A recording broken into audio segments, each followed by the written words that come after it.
Run away now. It happened during my visit to the hospital where my unconscious sister lay. My 15-year-old niece urgently led me to the rooftop. I couldn't comprehend what was happening. I merely followed her. Look at this, she said, handing me something. The moment I saw it, my heart nearly stopped. Indescribable fear surged through me. Before I knew it, I had unconsciously leaped from that spot.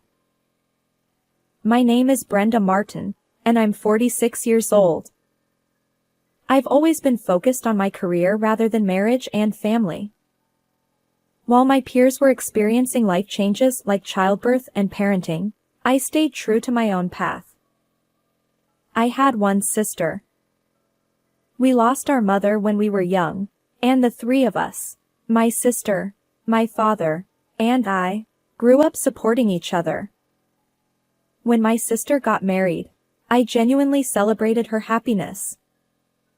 Unlike me, she chose to be a stay-at-home mom, creating a happy life with her husband, their daughter, and their pet cat. However, a sense of unease began to creep into their daily routine when her daughter, Emma, started acting differently. My cheerful and energetic niece seemed to be carrying some worries. Especially when the topic of her father came up, she would suddenly become moody or fall silent. What's wrong lately? Did you have a fight with your dad? I asked. But Emma wouldn't share anything specific, responding with a vague, No, it's nothing. Reflecting on my own adolescence, I understood that this phase often involves disliking one's father. Meanwhile, my sister and I continued emailing each other as usual. However, one day, her replies abruptly stopped. Initially, I assumed she was busy, but even after a week, there was no response. What's going on? This has never happened before, I thought. Worried, I called my brother-in-law, but he didn't answer either. Feeling uneasy, I decided to reach out to Emma. She answered the phone, her voice trembling. Aunt, Mom collapsed and is in the hospital, she revealed. I was stunned. Why didn't you tell me such an important thing? I'll visit her right away. Emma hesitated. Maybe you shouldn't come, Aunt. Despite her awkward tone, I couldn't suppress my desire to see my sister. What do you mean? Tell me which hospital. I insisted, determined to rush there immediately. When I arrived at the hospital, I initially headed straight to my sister's room, but my niece called out from behind. Aunt. Oh, Emma. She urged me not to go to the room right away. Why? I came to check on your mom, and I want to see her. I insisted. Emma tugged at my arm, leading me in the opposite direction of the hospital room. Something felt off, and just then, her phone vibrated. Emma checked it, her expression turning serious as she looked at me. Who is it? Shouldn't you answer? I asked. Without saying a word, Emma led me urgently toward the rooftop. Her demeanor was unlike anything I'd seen before, and I followed her. When we reached the rooftop, Emma pulled a bottle out of her pocket in a panic. It was the vitamin container I had given my sister a few months ago. My sister had been struggling with skin issues, so I hoped the vitamins would help. However, the contents looked slightly different from what I remembered. The capsules were a completely different color. What's going on? I asked. Emma explained. Ever since Mom started taking these supplements, her health deteriorated. She collapsed, and tests at the hospital detected poison in her system. Shocked, I pressed her. Is your mom okay? She survived, but she's still recovering. I can talk to her now. Relieved. I couldn't fathom how this had happened. My mind was in turmoil. So Dad suspected these vitamins, and they had them tested at the hospital today. Turns out, the same toxin that was found in Mom's body is in these capsules. What? The hospital reported it, and the police are on their way. Dad wants to use these supplements as evidence. Aunt, you need to escape before they catch you. Emma's words left me feeling desperate. My fingerprints were undoubtedly on that bottle, and I could be accused of trying to harm my sister. But I haven't done anything. I protested. It was clear this wasn't a mere coincidence. Someone intentionally tried to harm my sister. Yet, I had no clue who would do such a thing or why. I believe in you, Aunt. But if the police arrive, there's nothing we can do. Yeah. I understand. Muttering, I climbed over the rooftop railing and slowly jumped. Emma's scream echoed as I plummeted, but I landed unharmed on the terrace just below the roof. In that moment, desperation drove my actions. I needed to escape. Emma, relieved by my safety, collapsed nearby. While apologizing to Emma, my mind was still in turmoil. I was torn between the fear of being caught up in something serious and the desire to somehow uncover the truth. So, I hurried out of the hospital, got into my car, and headed towards someone who could help. And the next day, I visited my sister's house, and Emma welcomed me inside. If we search the rooms, we might uncover the truth behind this, I suggested. Yeah, I want to know why Mom ended up like this, Emma replied, her face filled with anxiety. Perhaps she had her own thoughts about the situation. I began searching the familiar rooms, the kitchen, the living room, the dresser, everywhere. Finally, I found decisive evidence that could prove my innocence. This is... Just then, we heard the sound of the front door being unlocked. Emma, are you home? It was my brother-in-law, Richard, entering the room after confirming Emma's return. Brenda? Why are you with Emma? His surprise quickly turned into a stern expression. You should turn yourself in. Stop causing our family more pain. Richard accused me without hesitation. But by then, I already knew, the mastermind behind this incident was Richard himself. Even with this, can you say the same? I pulled a small plastic bag from my pocket. Inside were genuine vitamin pills.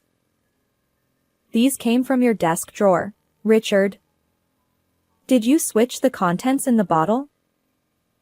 Richard's expression flickered with surprise at my words, but he quickly masked it with a forced laugh. That's not evidence. Stop trying to blame me for your actions. He retorted. It's true that claiming Richard orchestrated everything based solely on this might be a stretch. However, just then, Emma stepped forward. Dad, the evidence isn't limited to this. She held up her phone. On the screen was footage of Richard swapping the capsule contents.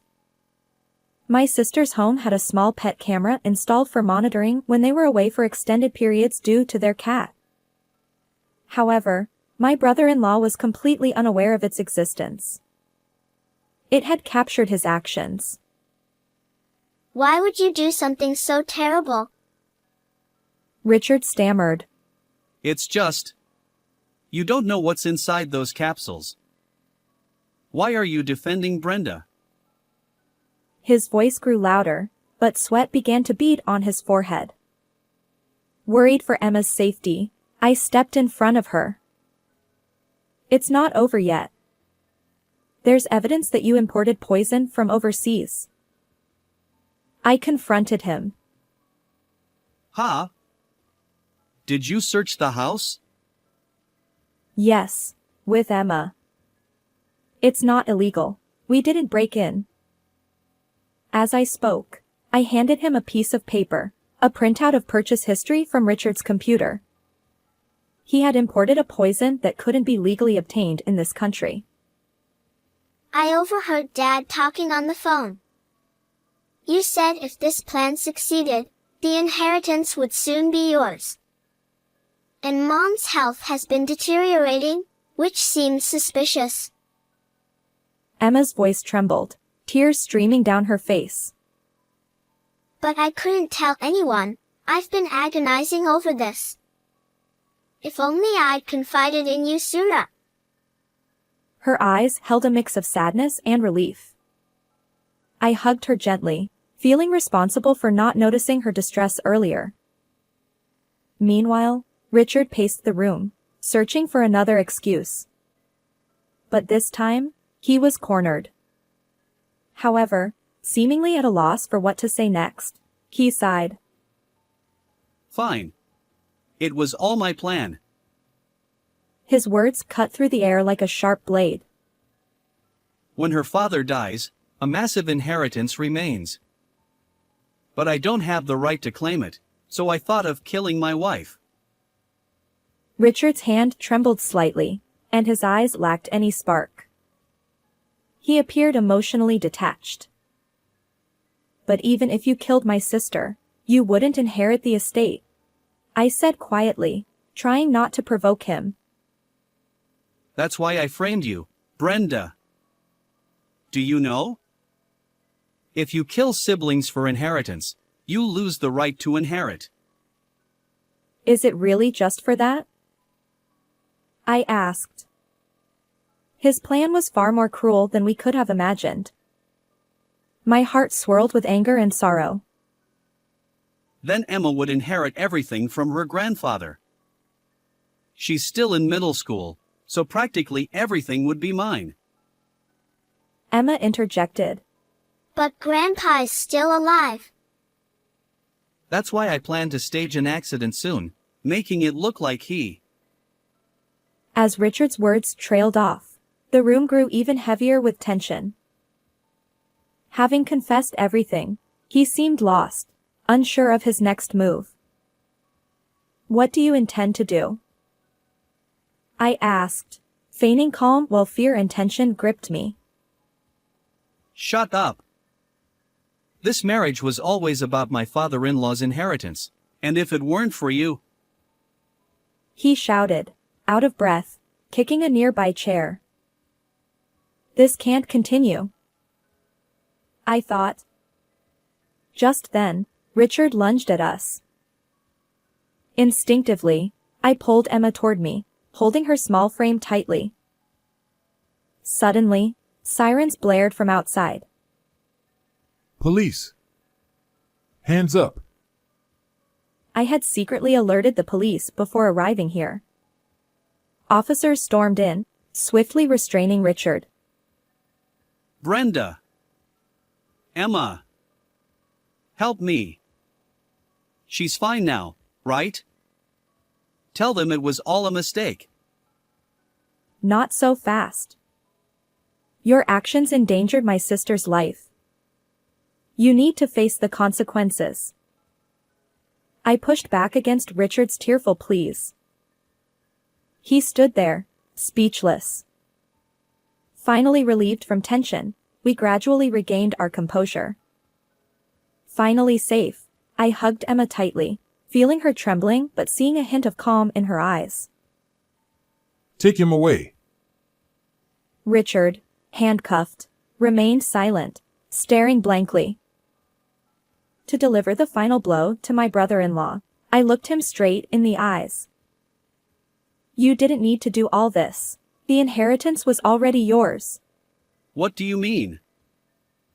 His eyes widened, and he swallowed hard. Yesterday, I visited our dad.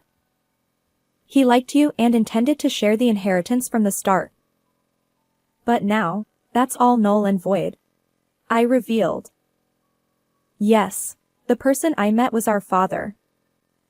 In fact, when Emma and I talked on the hospital rooftop, she mentioned that Richard had discussed inheritance matters on the phone.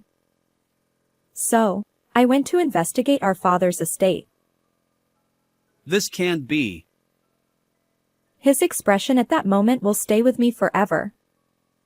Confusion and despair seemed to crash over him simultaneously, shock rendering him speechless. Subsequently, Richard was naturally arrested, and the news spread nationwide. He faced societal consequences, and his life after release would undoubtedly be challenging. Meanwhile, my sister recovered safely after ingesting a small amount of poison.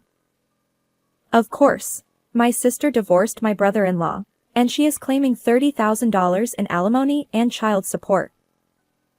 Ironically, he will now be burdened with those payments, having aimed for the vast inheritance. As for me, I continued visiting my sister and niece, supporting them in their lives. Just as we did in childhood, my sister and I would face the future together, bound by unbreakable ties.